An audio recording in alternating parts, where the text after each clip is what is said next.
हिंदुस्तान समेत पूरी दुनिया में हर रोज़ जुर्म की वारदातें होती रहती हैं, बल्कि बहुत सी ऐसी जगह हैं जहां पर एक से ज़्यादा वारदातें होती हैं। इन जुर्म की लिस्ट में जो सबसे बड़ी वारदात मानी जाती है, सबसे बड़ा जुर्म माना जाता है, वो हत्या का मामला होता है, यानी किसी इंसान को कत्ल कर देना। और कत्ल के भी बहुत से ऐसे मामले होते हैं जिसमें कत्ल के पीछे का जो कारण होता है वो और ज़्यादा हैरान कर देता है, आदमी को सोचने पर मजबूर कर देता है कि क्या ये वजह किसी की हत्या की हो सकती है, इस कारण से किसी का कत्ल किया जा सकता है। आज की इस कहानी में भी आप देखेंगे, जब आप इस कहानी के एंड में पहुंचेंगे तो आप भी सोचने पर मजबूर हो जाएंगे कि क्या ये कारण किसी की हत्या का, किसी के कत्ल का हो सकता है, इस कारण से किसी को मारा जा सकता है। इस कहानी की शुरुआत दिल्ली के करीब मेरठ से होती है। मेरठ उत्तर प्रदेश का एक पश्चिमी इलाका है। यहाँ पर एक पुलिस स्टेशन है, रोहटा पुलिस स्टेशन। इसी पुलिस स्टेशन के हद में एक डालमपुर एरिया है, एक इलाका है, जहाँ पर एक स्कूल के बाहर कुछ व्यक्तियों को एक लावारिस लाश मिलती है। वो उस रास्ते से गुजरते हैं तो देखते हैं कि रोड के किनारे में एक व्यक्ति की लाश पड़ी हुई। वो फौरन पुलिस को कॉल करते हैं। रोहटा पुलिस की टीम वहाँ पर पहुँचती है और उसके बाद शुरुआती तफ्तीश में जुट जाती है।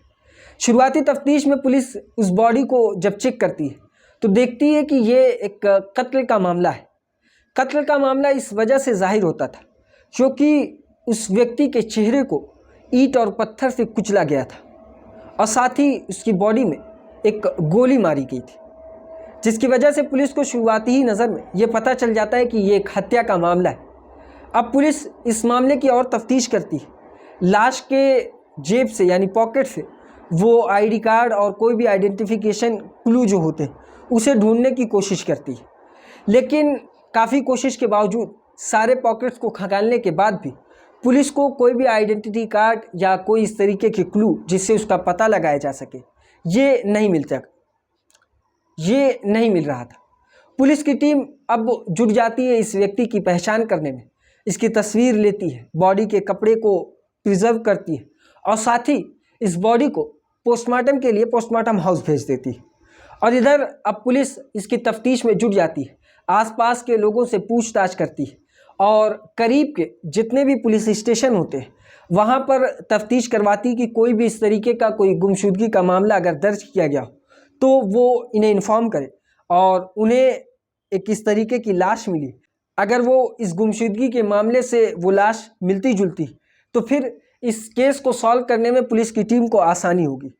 इधर पुलिस आसपास के इलाकों से तमाम तरह के एविडेंस कलेक्ट करना शुरू करती है। पुलिस स्टेशन से गुमशुदगी के मामले की जितनी भी फाइलें होती उसे इकट्ठा करती है और वहाँ पर पोस्टमार्टम होने के लिए जो बॉडी गई थी वहाँ से एक बात क्लियर होती कि असल में ये जो व्यक्ति ये एक मुस्लिम कम्युनिटी से बिलोंग करता है। यानी फिजिकल आइडेंटिटी को देखते हुए पोस्टमार्टम से पहले पुलिस को ये पता चल जाता है कि ये एक मुस्लिम कम्युनिटी का बंदा है। पुलिस अब आसपास के तमाम इलाकों में जो मुस्लिम इलाके थे वहाँ पर पता लगाना शुरू करती कि क्या कोई इस तरीके का मामला, कोई लड़का जिसकी उम्र 34 से 35 साल के आसपास है वो गायब हो। इसी बीच पुलिस को एक पुलिस स्टेशन से एक गुमशुदगी की फाइल मिलती जो एक मुस्लिम लड़के की थी जिसका नाम शमीम था। उसके माँ बाप ने 2 जनवरी से पहले, यानी ये जो मामला था, ये लाश जो मिली थी 2 जनवरी 2021 को मिली थी, इससे पहले दिसंबर के महीने में शमीम की गुमशुदगी के मामले को दर्ज कराए थे। यानी लास्ट ऑफ दिसंबर जब ये गुमशुदगी के मामले को दर्ज किया जाता है और 2 जनवरी को ये लाश मिलती है और 2 जनवरी के बाद जब पुलिस की तफ्तीश में ये पता चलता है कि इस तरीके का एक बंदा, एक लड़का जिसका नाम शमीम है, उसके गुमशुदगी के मामले को फलां थाने में दर्ज किया गया है, तो पुलिस उसके परिवार से मिलती है, परिवार को बॉडी दिखाती है शिनाख्त के लिए। परिवार के लोग जैसे ही उस बॉडी को देखते हैं, कपड़े को देखते हैं, वो फ़ौरन अपने बच्चे को, अपने लड़के को पहचान जाते हैं, जिसके बाद वो फ़ौरन रोना धोना शुरू कर देते हैं। इस वजह से पुलिस को ये क्लियर हो जाता है कि ये व्यक्ति कोई और नहीं बल्कि शमीम ही। और साथ ही डीएनए सैंपल को जब मैच कराया गया तो उसमें भी ये क्लियर हो जाता है कि ये व्यक्ति कोई और नहीं बल्कि शमीम है। अब पुलिस की टीम घर वालों से और जानकारी इकट्ठा करने की कोशिश करती है कि क्या शमीम की किसी के साथ कोई अनबन थी, कि कोई लड़ाई थी या कोई पैसे का मामला, कोई भी किसी भी तरह के कोई विवाद। तो घर वालों का ये कहना था कि नहीं, शमीम का किसी के साथ कोई विवाद नहीं था, कोई लड़ाई झगड़ा नहीं था, उसका मामला सब कुछ क्लियर था। अब पुलिस और पूछताछ करती है, ये पता लगाती है कि शमीम करता क्या था। तो पता ये चलता है कि शमीम अपने अंकल की ट्रांसपोर्ट एजेंसी में काम किया करता था, यानी उसकी अंकल की ट्रांसपोर्ट एजेंसी थी जहाँ पर वो काम करता था। पुलिस की टीम अब अंकल से पूछताछ करती है, उससे भी जितनी जानकारी हो सकती थी वो इकट्ठा करती है, लेकिन अंकल ने भी कोई भी ऐसा क्लू नहीं दिया या कोई भी ऐसे मामले की निशानदेही नहीं की जिससे इस मामले में आगे बढ़ा जा सकता था।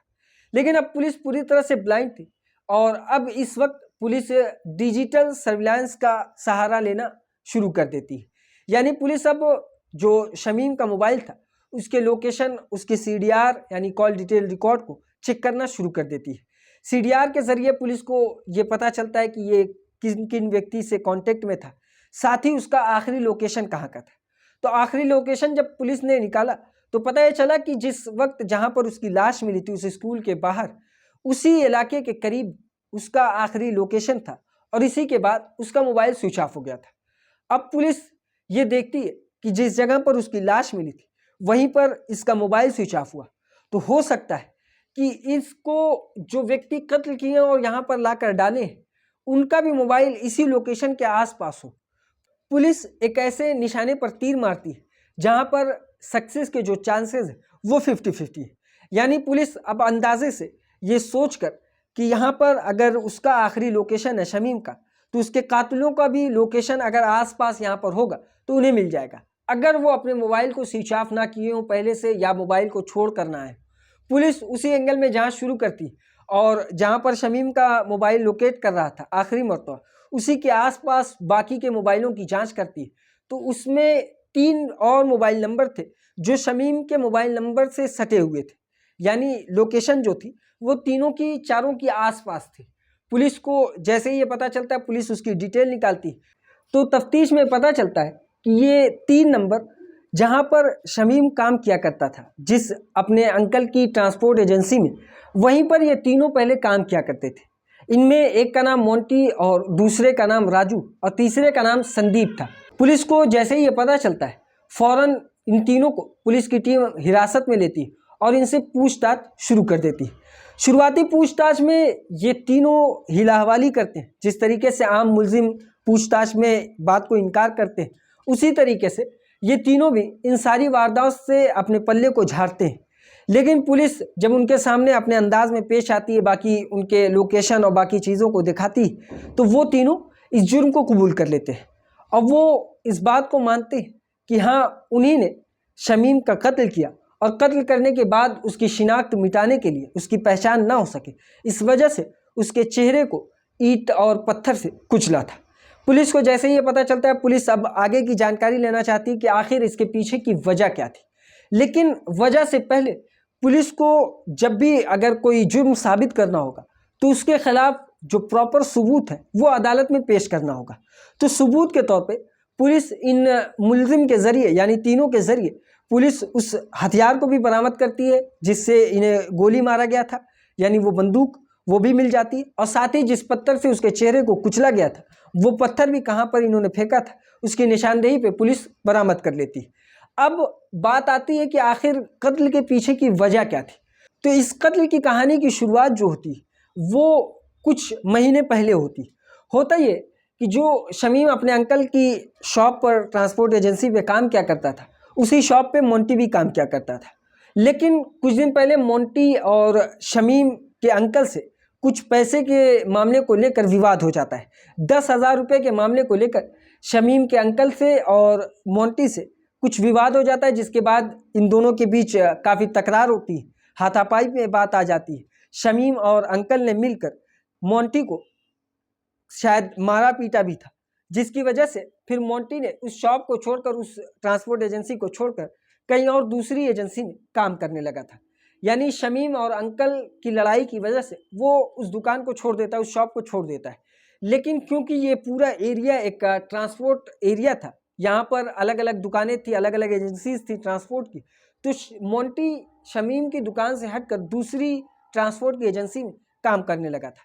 लेकिन ये दोनों का आमना सामना अक्सर दिन में 1-2 मरतबा हो जाया करता था, क्योंकि ये इलाका एक ही था। जब भी ये एक दूसरी जगह से गुजरते थे तो इनका आमना सामना हो जाए। तो आमना सामना होते वक्त शमीम मोंटी को देखकर मुस्कुरा देता था। एक तंजिया मुस्कुराहट, यानी इस तरीके से मुस्कुराया जाए कि सामने वाले को बुरा लगे, उसी तरीके से शमीम मुस्कुराता था, जो बात मोंटी को काफ़ी खलती थी। मोंटी काफ़ी परेशान होता था। जब भी वो वहाँ से मुस्कुरा कर निकल जाता था तो उसे उसका बदला लेना याद आ जाता था। इसी के चलते जब शमीम ने एक मरतबा मोंटी को इस तरीके से मुस्कुरा कर देखा तो मोंटी ने पूरा प्लान बनाया, बंदूक का इंतज़ाम किया और ये तय किया कि वो शमीम का कत्ल कर देगा। बहाने से शमीम को एक सुनसान इलाके में बुलाया और वहाँ बुलाने के बाद फिर उसके ऊपर पहले गोली से फायर किया। जब वो गिर गया तो उसके बाद उसकी शिनाख्त मिटाने के लिए उसके चेहरे को पत्थर से कुचला गया। इस तरीके से ये कत्ल को अंजाम दिया गया और कत्ल के पीछे की वजह सिर्फ एक मुस्कुराहट थी। अगर आप ये सोच रहे हैं कि मुस्कुराहट के अलावा भी वो लड़ाई भी थी, तो वो लड़ाई शायद उसी वक्त शांत हो जाती अगर वो मुस्कुराता नहीं। मुस्कुरा कर सामने वाले को ये जाहिर करवाना कि वो मार खाया या कमतर था, वो पुरानी बातों को याद करे और याद करने के बाद उसका गुस्सा ताज़ा हो, और उसी का नतीजा था कि इस कत्ल को उसने अंजाम दे दिया। ये थी आज की कहानी। इसी तरह की और कहानी सुनने के लिए हमारी इस वीडियो को लाइक करें, हमारे चैनल को सब्सक्राइब करें और बेल आइकन को जरूर दबाएं।